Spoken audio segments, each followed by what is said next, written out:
The last time that we heard from the Bankers Association was when they were trying to amend the bill, right, that would introduce and usher in a stablecoin. Ironically, around the same time that Elizabeth Warren, right, when she mentions stablecoin, she titles it as the kingpin of cryptocurrency.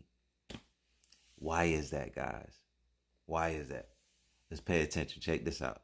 We are going to see a stablecoin bill come through pretty quickly. Let me go to this tweet right here by Matt Hogan. Let me kind of show you, Case. This is in reference to Senator Gillibrand that made this statement. Do you want a stablecoin issue to be able to issue interest? Probably not, because if they're issuing interest, there's no reason to put your money in a local bank.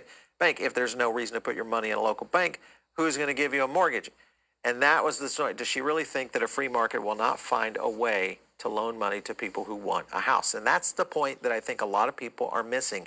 The old guard doesn't really understand the disruption that we are about to see. And it's much like if you look at the early stages of the internet, mobile, social, all of those disrupted, areas of not only the economy, but of the business that were already in place for decades. And I think that's where we are today.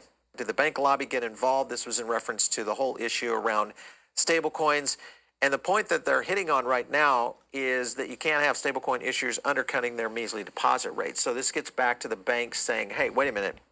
If stablecoins can now start to pay, we're going to lose all these deposits. The likelihood is you're going to lose those deposits anyway. The clear issue here is how are banks going to implement this into their architecture? I think that's the question everybody's asking. But remember that the banks, commercial banks, donated $23 million to elect Republicans last year.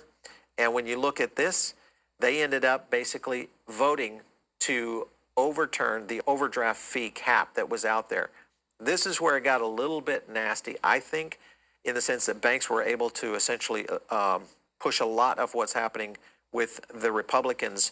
And really, they were trying to position of why these overdraft fees had to exist. Take a look. President and CEO, Lindsey Johnson, make the argument, Lindsey. Make the argument. This is one of those services that is offered by banks to their customers as a courtesy, really helping millions and millions of consumers. Banks were innovating and they were competing like crazy to make this service more available and more cost-friendly for consumers.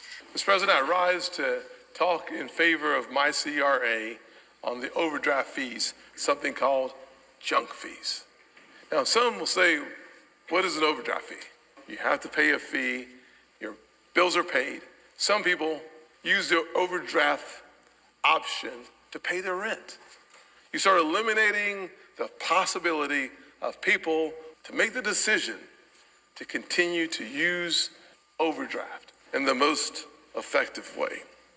I think this will end up being a very bad thing for banks. It's going to push a lot of people away from banks possibly because I think the fees will go crazy, much like what we've seen on interest rates within the credit card side of things, upwards of 30% now.